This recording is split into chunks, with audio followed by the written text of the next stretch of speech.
तो 10 दिनों में करीब करीब 5 रुपए तक पेट्रोल डीजल के दाम बढ़ाए जा चुके हैं। सीएनजी 4 रुपया महंगी हुई है प्रति किलो। इस अहम मसले पर बात करने के लिए इस वक्त खास लोग हमारे साथ यहां पर जुड़ चुके हैं। मेरे वरिष्ठ सहयोगी संजीव त्रिवेदी हमारे साथ जुड़े हुए हैं। मेरे एक और सहयोगी हैं राहुल प्रकाश, वो पेट्रोल पंप पर मौजूद हैं।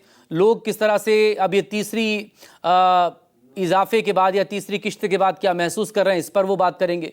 राजीव जी जुड़ेंगे कुछ ही देर में, बेरोक टोक में हर रोज की तरह वो जुड़ते ही हैं।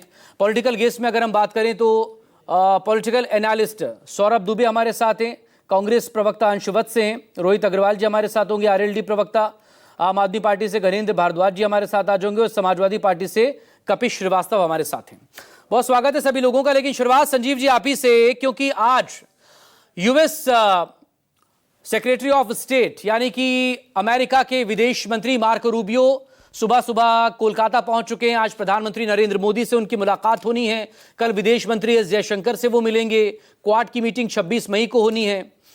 लेकिन जो एनर्जी क्राइसिस दुनिया भर में इस वक्त बना हुआ है, ईरान यूएस इजराइल वॉर के बाद से ही, भारत भी इससे अछूता तो है नहीं। और भारत में भी अब ये किश्तों में जो झटके लग रहे हैं आम जनता को, उसको लेकर हम लगातार बात कर ही रहे हैं। तो मार्को रूबियो का इस दौरान पहली बार भारत आना, पूरी दुनिया की नजरें उस पर टिकी हुई हैं। और उनका आने से पहले ये कहना कि भारत जितनी चाहे वो हम उसे ऑयल की सप्लाई दे सकते हैं, यानी कि वेनेजुएला से अब हम बड़ी मात्रा में और तेल इंपोर्ट करेंगे। तीसरा सबसे बड़ा आयातक देश है तेल के मामले में भारत। तो एक फर्स्ट कमेंट आप क्या चाहेंगे मार्को रूबियो का भारत दौरा और ये एनर्जी क्राइसिस देश में बढ़ता हुआ? देखिए मकसूद, ये जो यात्रा है मार्को रूबियो की, इसके कई आयाम है। पहला तो एक क्वाड की बैठक है जिसके बारे में आपने बताया कि वो 26 तारीख को होनी है। लेकिन उसके अलावा जो मुझे महत्वपूर्ण लग रहा है वो दरअसल वो बात है जो कि एनर्जी क्राइसिस से जुड़ी हुई है। इस एनर्जी क्राइसिस ने बहुत से नए रूट्स एनर्जी ऑब्टेन करने के क्रिएट किए हैं और शायद भारत को उसी हिसाब से एडजस्टमेंट जो करना पड़ रहा है, उसी का एक प्रतिफल है इस यात्रा में आपको दिखाई पड़ेगा, जिसमें कि उनकी यात्रा यहाँ होती है और अचानक से वेनेजुएला का जो तेल है वो हमारे लिए सबसे अहम बन जाता है।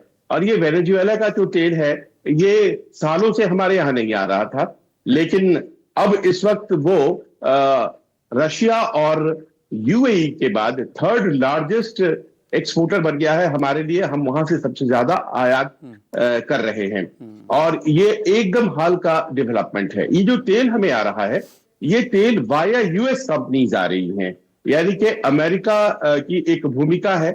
उसने युद्ध को अंजाम जो दिया उसका एक असर तो यह है कि तेल की कीमतें बढ़ गई और दूसरा असर यह है कि जो एनर्जी रूट थी हमारी, आसान रूट थी, और वो आसान रूट जो हमें पश्चिम एशिया से तेल दिलवाती थी, और पश्चिम एशिया से जितना भी तेल निकलता था उसमें 80% ऑयल जो हॉर्मूज से निकलता है वो एशियन इकोनॉमीज ही लेती हैं। ऐसा नहीं है कि उसमें यूरोपियन इकोनॉमीज या अफ्रीकन इकोनॉमीज वहां से लेती हैं। मात्र 20% जाता है उनको, और 80% जो हॉर्मूज से तेल निकलने वाला है वो सारा का सारा एशियन इकोनॉमीज आता था। और एशियन इकोनॉमीज में भी भारत उसमें से सबसे बड़ा इंपोर्टर था। लेकिन अब देखिए कितना बड़ा एक बदलाव आ गया, और ये बदलाव देखिए ऐसा है कि आज की तारीख में हमारे पास एक्सपोर्ट करने वालों में सबसे पहला नंबर रूस का है, और उसके बाद फिर यूएई है, और उसके बाद फिर वेनेजुएला है।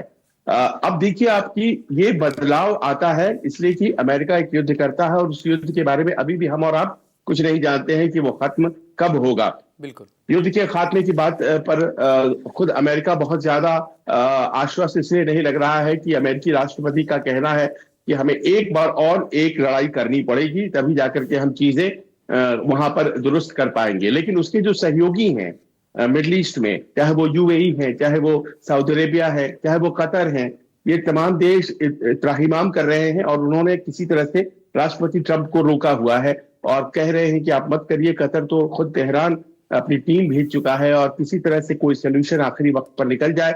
लेकिन राष्ट्रपति ट्रंप को यही लगता है कि नहीं, एक राउंड और युद्ध जरूरी है, जबकि उन्हें बताया जा रहा है कि जो भी आपके गोल्स हैं वो गोल इस युद्ध से हासिल आपको नहीं होंगे, परमाणु शायद वो जो आप 400 किलो निकालना चाहते हैं एनरिच्ड यूरेनियम, वो इस तरह से नहीं निकलेगा। और नहीं युद्ध करके आप हॉर्मूज को फ्री कर पाएंगे। फिर आप युद्ध क्यों करना चाहते हैं?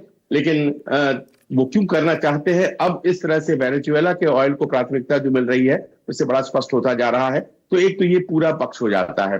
भारत कहां खड़ा है? जाहिर है भारत को अपनी कीमतों के हिसाब से चीजें चेक करनी पड़ेगी। आज की तारीख में हमारा जो फॉरेन एक्सचेंज रिजर्व है मकसूद, वो ड्रास्टिकली रिड्यूस हुआ है, ये सब जानते हैं।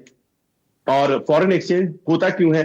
दूसरा तर्क ये भी है, आखिरकार इन्हीं दिनों के लिए तो फॉरेन एक्सचेंज रिजर्व होता है, लेकिन फॉरेन एक्सचेंज में इस तरह से अगर रिडक्शन होगा तो हमारे लिए जो सर्वाइवल है वो थोड़ी मुश्किल हो जाएगी और तनाव बढ़ेगा।